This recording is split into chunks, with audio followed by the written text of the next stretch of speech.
The MCU, the gift that keeps on giving. Hey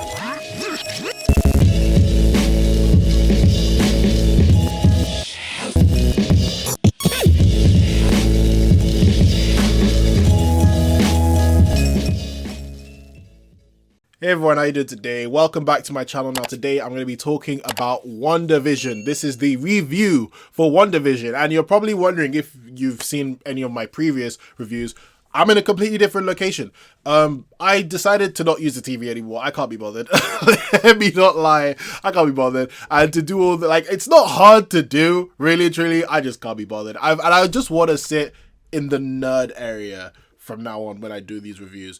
So yeah, I'll probably put a picture somewhere. I don't know if it'll even fit, but yeah. So here is the WandaVision review. Okay, so before I begin the video, there will be a spoiler section. So there'll be a section where I'll just talk about spoilers, because the MCU is so hard to talk about without spoilers. So the first portion is going to be spoiler free. Spoiler section will come after. I'll put timestamps, and yeah, I'll just let you know when I'm ending the video. So WandaVision is the first Disney Plus original show for the MCU, so there was a lot of expectation coming into this, and this is meant to be the start of phase 4, and it's meant to link to the multiverse of madness. So obviously there was a lot of multiverse stuff that we were all theorizing or expecting with this show, and this is basically set after, well, phase 3 essentially, and Wanda has done all her stuff in Infinity War, beaten Thanos, yay, but she's coming to grips that she doesn't have Vision anymore. She's grieving that she doesn't have Vision anymore, and how we find her in the beginning of the show is that we find her in a sitcom with Vision. And basically it's not all as it seems, as you see this sitcom unfold and you get more and more mysteries that's going on in this world, and at the end of the day we get to see it all unravel into a massive climax. That's the best way I could describe this show without spoiling it. So straight away, I think that WandaVision is some of the best of the MCU. I think it's great. I think I flipping loved WandaVision, and I think it was a very strong start to the MCU in Disney Plus. So my question is, I wonder how they'll be able to hold that bar, but who knows? Let's just wait and see. Like, the rest of the other shows look really good, so I hope they'll be able to hold the bar that WandaVision held during the season. Let's start off with the characters, because Wanda's back and Vision's back, and I loved both of them in this series. Like, these guys, I think in their time to shine, they acted their socks off. I have to give mad props. They really acted their socks off. This is the most I've ever loved Wanda and Vision, obviously because they had the more screen time, but the fact that they were able to just act through the pain these characters were going through and through the situations they were going through. Especially there was this one scene with Vision and Wanda just arguing, and I just felt that raw emotion. I thought these guys, Elizabeth Olsen and Paul Bettany, they killed it in this series, and their characters were just done very well in this show. Like, very, very well. Like, you felt for these characters, you felt for their family, you just wanted them to just be happy, and that's just how this show went. Man, this was an emotional roller coaster when I think about it. Other than them two, I'm going to give props to Catherine Hahn, who plays Agnes. But yeah, she plays Agnes, and she's awesome as Agnes. She really does a great job. Like, I thought that she was going to be one of those stereotypical characters, or she's going to act like a stereotypical comedic person, but nope, she proved me wrong. She proved me wrong, and she did a very, very good job, by the way. And then I've got to talk about my fan favorite before I get to the rest of the other characters. Monica Rambeau. Oh my god, Monica Rambeau. Trayona Parrish, I believe, plays Monica Rambeau. And you know how in Captain Marvel, right? You see Monica Rambeau and you're like, oh, you're so cute, Monica. Oh, you're so cool, so cute. You know what I mean? You get to this show and you're like, oh, Monica, you're still so cute, and you're cool, and you're hot. But seriously, in all seriousness though, I loved her because she just brought this energy into the show that I didn't think it needed, but it made it better. It's weird. And I love the fact that, like, I love where she's going with her character. And I love the fact that she's still stuck to her ideals as she was as a kid. So that's what I really love. I'm really trying hard not to get into spoilers here. I'm trying hard. Also, Kat Dennings is back as Darcy from the Thor movies. I'm glad she's back, actually, because I never thought she'd come back like after Thor Ragnarok, but no, she's back, and it's pretty awesome that she's back. And also Jimmy Woo's back from Ant-Man and the Wasp, and yeah, he's lovable as well. All of them are lovable. I hope we could get a trio of Monica Rambeau, Darcy, and Jimmy Woo, just a trio of them, just in one, like a show or a movie. Just come on, guys, give it to us, please, please, please. So the main villain is a spoiler, so I'm not going to talk about that. But the other villain we have is, I forgot his name. Let's just call him random white man antagonist guy. That's random military antagonist guy. Let's call him that. And yeah, he's just that. There's nothing special you can say about him. But to be honest with you, the main point of this story is just the dynamic between Wandavision and this whole town. And you'll try to question whether Wanda is doing good, doing bad, how she is as a person, how she's trying to control her emotions, how she's trying to control her power. And that's pretty much what the crux of the show is. There were a lot of Easter eggs as well that, let me not lie, I had to research. I wish I was like the most knowledgeable Marvel guy, but let me not lie, I was researching. Like so many little tidbits here and there. And but overall, man, this was just a really good show that portrayed the sitcoms of each generation impressively well. Actually, I really enjoyed going through the time of all the sitcoms and just following how sitcom has changed. So it's not just a very interesting story for WandaVision, but it's also a love letter to sitcoms. So I have to give credit. That was just all beautiful, man. Like, it was all a perfect package, and it all just made sense. Like, I never would have thought a sitcom show with WandaVision would make sense. When I first heard about it, I was so confused, but no, it really did, and it really brought out some of the best in the MCU. I think it has some of the best storytelling, some of the best acting, and also even on a Disney Plus show, the action was done very, very well. I expected that because, you know, Mandalorian is beautiful, so I'm not even surprised about that. But like I said before, I hope Marvel keeps this standard for the rest of the MCU shows. And I don't, that's my problem. I wonder if they can. But if they can, perfect. But if they can't, at least you tried, but at least just make good shows. But yeah, overall, I'm going to give WandaVision an 8.5 out of 10. It's a great show, and you guys have to watch it. Well, if you're an MCU fan, you have to watch it anyway. So anyway, this is where I'm going to end my spoiler-free part of this video. So if you like this video and you're not going to stick around for the spoilers, let me know in the comment section. I'm open to discussion. Thank you very much for watching the spoiler-free review.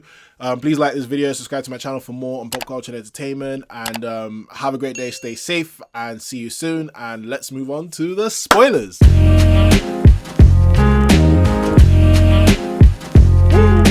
Okay, ladies and gentlemen, it's time to talk spoilers, because this is the MCU. You can't, everything's pretty much a spoiler. Like, every episode is a spoiler. So, yeah. Remember that time on Twitter where they were saying, oh, there's going to be this super massive cameo on the level of the big cameo that happened at the end of Mandalorian season 2, episode 8. Where was it? Where was it? Where was it? Let me not lie. I was watching the post-credit scenes, both of them, which were pretty cool. And I was like, okay, so Doctor Strange, Reed Richards, an X-Man, anyone? And no one came. No one came. That's not even the most, not disappointing, but heartbreaking thing that happened in this show. The one that hurt the most was at the finale, when we find out that Pietro is an actor named Boner. Seriously, Ralph Boner? I mean, the MCU just can't stop trolling. It's like in their DNA to troll. Like, they can't live without trolling. Stop trolling. Like, God damn it. And this is so heartbreaking, because I thought the multiverse had started and Fox's Quicksilver is now in the MCU, and we were trying to figure out what's happening and all that, why he's in the MCU and all that, but nope, his name is he's an actor called Ralph Boner playing Quicksilver. Marvel, man, Marvel, seriously. So yeah, that X-Men mutant theory is out the window. We ain't seeing mutants for a while. We ain't seeing mutants for a while. And we don't even know if we're going to get the same X-Men from Fox, and we don't even know if Quicksilver's ever coming back to life, man. That's such a shame. So now Wanda is the Scarlet Witch, which is pretty interesting, and it's about time they finally called her the Scarlet Witch. I mean, I thought, didn't they say that in the previous movies? I don't think they did. But the fact that this woman is now probably even more powerful than Doctor Strange, mad. Mad. Mad. Like, that is mad. I can't wait for Doctor Strange Multiverse of Madness. That's going to be some crazy stuff that's going to happen. And we'll probably see the full extent of Wanda's power there because, you know, it's movie budget. So, yeah. And let's talk about Agatha Harkness for a minute because, you know, I had to call her Agnes in the spoiler-free stuff because, you know, spoilers. But Agatha Harkness, man. Fair play, fair play, fair play. Catherine Hahn played Agatha Harkness really, really well. I loved it when the song played Agatha All Along. I was like, damn, man. Like, I think it was a bop too. Like, I'm not even gonna lie. I've rewatched it multiple times. Yeah. I freaking love that part. Let me not lie. Even though I didn't know who, let me not lie, I didn't know who Agatha Harkness is. And let me not lie, I even avoided a lot of the theories. Well, some of the theories that linked her to Agatha Harkness. So when Agatha Harkness was revealed, and everyone was like, I knew it was Agatha Harkness. I was like, yeah, I knew it was Agatha Harkness. I knew, yeah. So yeah, that was a surprise to me, but it seems like she's a witch from the Salem trials, well, according to the show. And it's pretty interesting that they have that dynamic of her being a witch and always being shunned by the world and having it be modern day and pretty much being the same thing for Wanda. So that was pretty interesting dynamic. But the only thing I'm a bit annoyed about is I feel like she was beaten too easily and I feel like she should have been kept, even though she's not dead. You know, MCU villains, they die a lot, but at least she's not dead so she could come back. But I don't know if I like the fact how she got beaten. Like, okay, I guess the rune stuff was cool. Oh, actually, do you know what? I scratched that. I like the rune stuff. I loved it when she said, oh, runes. And then I was like, runes. Like, that was pretty cool.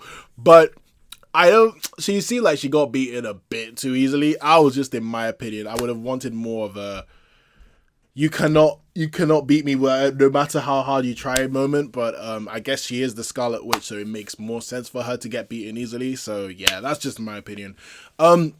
With Monica Rambeau, I wish we had more of her powers, but I'm guessing we're gonna see more of them in Captain Marvel 2, and it kind of makes sense why she didn't use most of her powers. I wish she was to be a bit more shocked. I mean, fam, in this show, right, after she got her powers, she saw in colors. She didn't mention that. She got dropped from the sky by Wanda and she didn't get injured. She didn't mention that either. She got shot and bullets went through her. She didn't really mention that. Like, she didn't really go, what the hell's going on here? Like, I would have expected, I would have been like, huh? I'm bulletproof? Like, you know what I mean? Like, something, but I guess we're going to explore more about her powers in Captain Marvel 2 because a scroll came out of the blue and said, she's going to go to space and meet. Well, so they said that she's grounded by a friend of her mother. So I'm guessing that means, I believe his name is Talos, Ben Mickelsen's character in the first Captain Marvel. I believe he's, well, probably one of the best characters in that movie, but I believe he's who she's talking about. So I wonder what the dynamic between them is going to happen. Like, why is he calling her to space?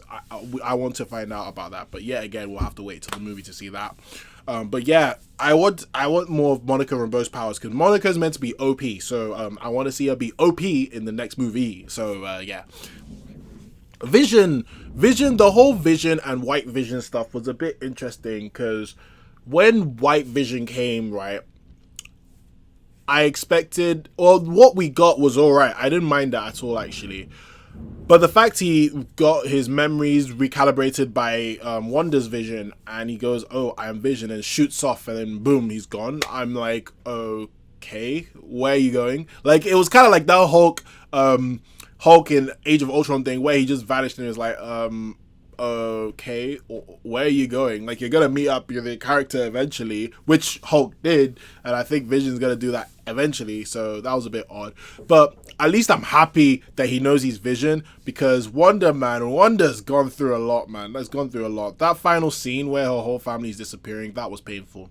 That was very painful, let me not lie, because seeing her go back to square one in the same abandoned lot that Vision already gave her and said, Vision already wrote that this is the place where we grew up in.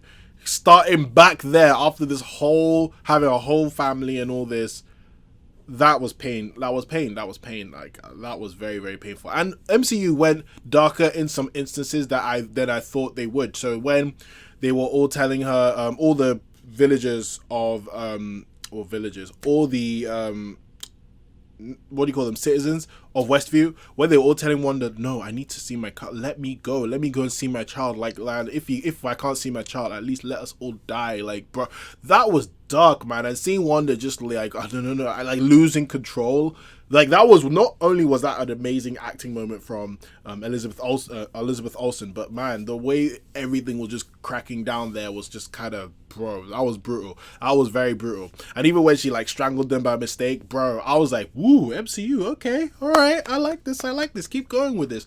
And even, actually, now I think about this is probably the darkest MCU movie or MCU product when you think about it. I mean, I'm trying to think. Obviously, everyone will come back to the end of Infinity War and the whole premise of Endgame, but I think this is probably the darkest, because you're seeing Wanda deal with the death of her husband, now having a make-believe family to cope with it as a coping mechanism to the death, then for it to be taken away at the final moments, bro. And then at the end of it, this is what I really loved, right? At the end of it all, when every citizen of Westview was staring at Wanda with evils, like they were just like, you are, like, they looked at her like she was a demon, like you're actually, like, they hate her. I loved the fact they did that, because man, after all that BS that they went through, of course they would hate her. They kept her captive without their family, friends and all that, just for her to have a make-believe family, bro. I would hate her too, man. But yeah, that's all I could think of. I mean, up the top of my head, because I don't want to be here for too long. Oh, right. Wanda's kids. I loved them. Oh, damn. That was painful. They actually vanished away. That was actually very, very sad. So yeah, other than all that, I'm really, really happy with the show, man. I can't really think of any more spoilers I want to talk about like that, but I just want to know how this will all link to Multiverse of Madness. So probably there's one more spoiler, actually. So at the end of the whole show, well, after another post-credit scene, we see Wanda using her astral form to study her book. I forgot what the book was called, but her book, basically the book of, I'm going to call it the Book of Scarlet Witch, but that book, and she's making coffee and stuff. That's pretty interesting. So we're going to see her be ridiculously powerful in the next movie. And I love her costume. Her costume bangs. Like, it's a cool, it blends the kind of modern cool style of Wanda right now with the olden Scarlet Witch stuff that we've seen pictures of in the comics and stuff. So the way they made it was pretty cool. I love it. Like, it's an actual crown, like the Wanda stuff. That's pretty awesome, let me not lie. But yeah, that's pretty much it, really. I really love the WandaVision. I wish they had a bit more tie-ins to the future of MC. Well, they did technically, but I wish they had, like, you know, at least one cameo. Come on, man, at least Doctor Strange. Like, at least Doctor Strange. But anyway, I flipping love Wanda, and I hope you guys did too. Did you like it or did you not like it? Let me know in the comment section. I'm open to discussion. Thank you very much for watching. Please like this video, subscribe to my channel for more on pop culture and entertainment. Have a great day, stay safe, and I'll see you soon. All right, bye.